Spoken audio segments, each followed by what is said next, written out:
When I was young, 45 years ago, Yeah. it was easy. You simply walked from one job straight into another. I left school and had a choice of several jobs.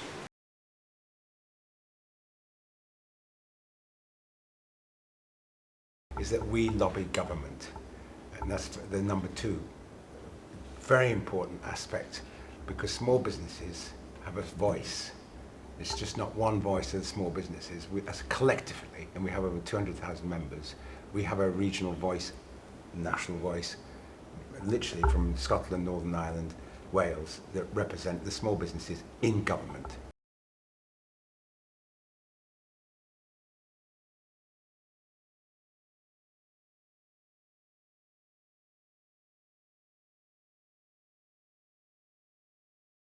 I mean, this is an argument that's often put, the idea that the economy is like a sausage machine and Yeah. people can come out at the end and therefore there's space at the beginning.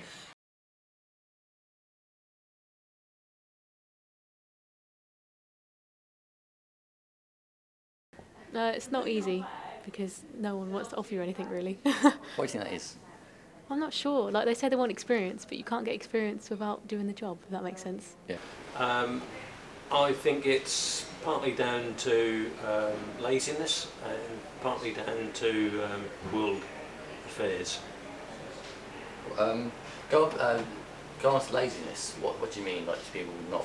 Well, I think it's too easy for youngsters to simply take benefits from the government rather than actually going out to look for work. There's no financial incentive for them to do so. They're in some cases better off staying at home than they are going out to work, which I don't think is right. As before, we employ a lot of young people, and I do find if I can get them at 16 or earlier, then we can guide them, Okay. educate them. And some of that education is literally, don't talk to me like that, please, I'm your boss, not your mother or your teacher.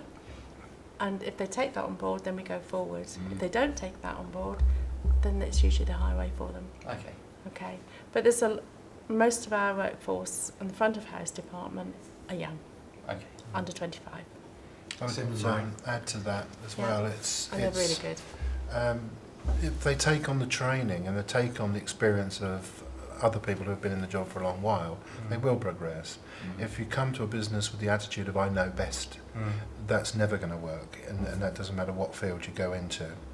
So it's a learning curve. We don't expect people to be perfect on day one, but we expect them to head towards it by the time they generally move on to other things, greater things for themselves. But we hope to give them something on their journey.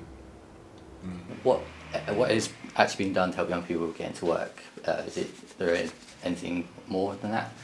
Like, Well, Yeah. We're a new government, been in power for 18 months, and there were some things that the previous government were doing right. There was a lot which was wasted. So we tried to pick up the things which were going well, and we have reversed the things we didn't think were going so well. So, for instance, we felt there needed to be a lot more apprenticeships, and so we've increased the number of apprenticeships by about 50,000 a year for adults and considerably more for 16 to 24-year-olds. So we'll be creating more apprenticeships over the next 3-4 years than any government has done in history. So that's really our kind of big policy initiative, to try and make sure that people can gain a skill so they're valuable to employers and can actually go out into the workplace and get a job. So apprenticeships is the main thing. yeah. We're also vastly expanding work experience places so that people can get out there and actually experience what work is like.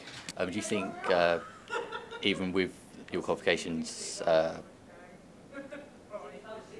people still workplace still look for more people with experience? Yeah, I think it's definitely experience. They don't really care about qualifications, in my opinion. I don't think they really care. So how often do you look for work? I look quite often. I mean, obviously you have your down days where you just don't really want to, but most of the time I'm out looking for work. Yeah. Go on for that. Do you think that a lot of companies rely too much on experience? Because the whole you can have all the qualifications in the world, but because you don't have the experience, they still won't hire you. Like we say, your son in psychology. In some cases, I think that may well be true, but of course that's an experience as a chicken egg situation. Yeah. I think that the time has gone where if you had a degree, you were automatically assumed to be able to get yourself a job, because more and more people nowadays seem to have those sort of qualifications. But then You know, if you look worldwide, Singapore, for example, Yeah. everybody's got a degree out there. You know, so I think in order to compete on the world market, we need to be as good. There's two answers come to my mind on that one. One is we can and we can't offer them help.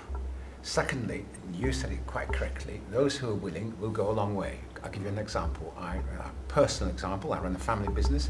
My son worked for me. He came to me one day and said, he's 17 now, so he was 16. He's now 17. He came to me one day and said, Dad, I'm not working for you anymore. I'm going to work for Costa Coffee. I said, oh, good for you. Why? They pay me more money. I said, go for the experience. So he went. He went to Costa Coffee. This is a true story.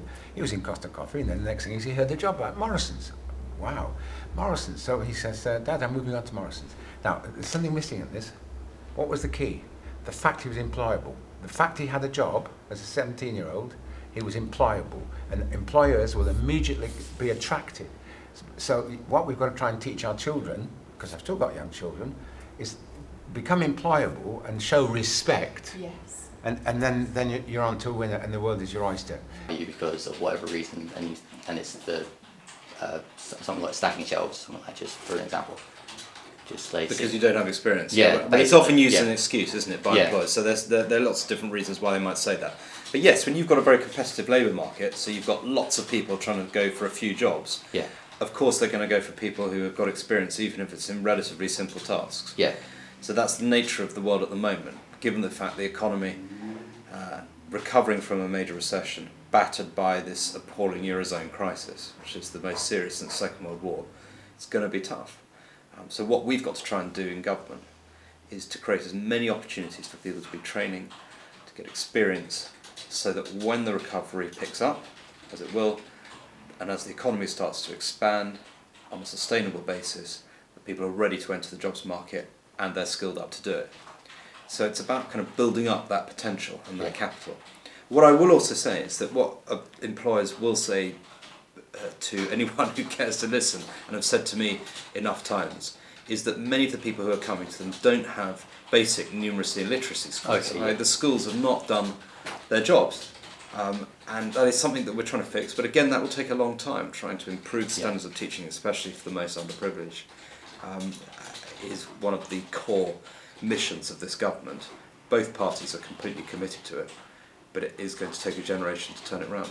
Do you go job setting or anything like Yeah, occasionally. I don't find them that helpful though. that? Why is that? I'm not sure. I find more luck actually ringing up places and doing it myself, to be honest. I think it's difficult for them to do much more than they already are. Yes, they could cut people's benefits to encourage them, but then that would simply alienate the workforce. I'm not sure that would actually do too much good. They now started talking about the capital projects that might encourage some people. So I don't want them to increase national debt too much. So, Yeah. you know, I'm happy that they're doing what they're doing. I have looked for shift leaders, team leaders, and advertised for experienced people before. And I found for us it doesn't work because they come in with their own ideas, previous training, previous standards, which may or may not apply, and they stick rigidly to that. I'd much prefer to get somebody who's inexperienced and train them. And I know they'll work with me, I know their character by the time they've been with us 3 or 4 years. And we go forward from there, and that's been very successful. In large part because of the structure of the benefit system, which at the moment as it stands disincentivises people to get off benefits in some cases and to get into work. And that's why we're reforming that and creating something called the universal credit, where we'll always pay to be in work rather than on benefits. And it's going to be an enormously complicated changeover to get people onto the universal credit. At the moment there are a plethora of benefits, over 40, which are regularly used. And we need to kind of merge all of those into one benefit, this universal credit. Yeah. And the idea behind that is to ensure that you will always be in a position where if you work, you earn more. So it's a no-brainer. Yeah. People should work. Yeah. And that's going to be the main way, I think, of trying to help British people get back into the job market, especially if they've been unemployed for a long time. I think partly because Britain has lost some of its influence worldwide, and also down to world affairs. There's more competition now because the the world has moved on. More communication now. People know what other things are available. It's easier to buy stuff from overseas than it was when I was young. Yeah, I mean, this is an argument that's often put, the idea that the economy is like a sausage machine and people can come out at the end and therefore there's space at the beginning. And it doesn't really work like that. Okay. The economy is always expanding and changing. So it doesn't necessarily mean that because people are staying longer in the labour force, even if they're going down to part-time, that there aren't vacancies being filled or aren't available for younger people. By its nature, many of the people who are older have got skills and experience which younger people don't have. Okay. So it doesn't necessarily follow that if you're increasing the retirement age, which I think is a good thing and important, because as people get older, we have to work longer in order to afford the pensions, but also people are fitter for longer, so they want to work for longer. People. So it's only right that you respect that and don't suddenly throw people on the scrap heap at 65, as was the case. So I'm fully behind that. But what we need to make sure is that we are creating as many opportunities down at the beginning side of it, as we're opening out to older people as they're reaching their final years of employment. And that's where all these new apprenticeships, all these new work placements come in. Okay, cool. I'm gonna say, like with regards to your question, the way that I see it, the future, certainly not for myself as a business, like obviously here in Ipswich, but like small business here in Ipswich, I think is very bleak. Purely and simply because of like the big Tesco's and one thing and another that have either gone in or are going in, and the big stores and all that, and it's about educating people. However, the Federation of Small Business here in Suffolk, and myself as a small business and a member of the organisation, we are lobbying and campaigning very, very hard here in Suffolk to actually try and make a change, not for people of my age group, but like youngsters like yourself. But the trouble is, there are people further up, or in Westminster, who haven't got a clue, what they're talking about, and haven't got a clue, what it is like out there in the real world. And I'll give you a quick example. Was it a business that I know of? They actually get billed, by the ministry for a vet for £68,000 a year, but the vet actually gets paid £32,000 a year. I think the future, in the very short term, this is going to be a very difficult period for this country. Yeah. And there's no point kind of running away from it.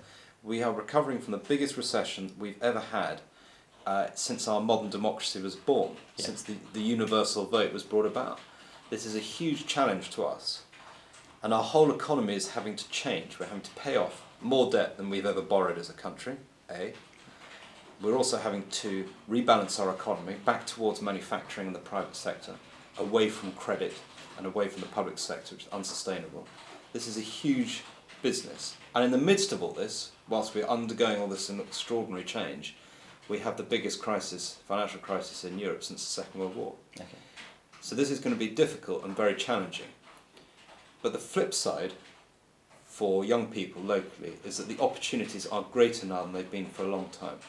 In the last 9 months, there have been more apprenticeships created than in the 7 years before that. Yeah. So there are many opportunities for people to go into to train and get skills. The government is there to stand behind you, to provide the funding for it. Okay.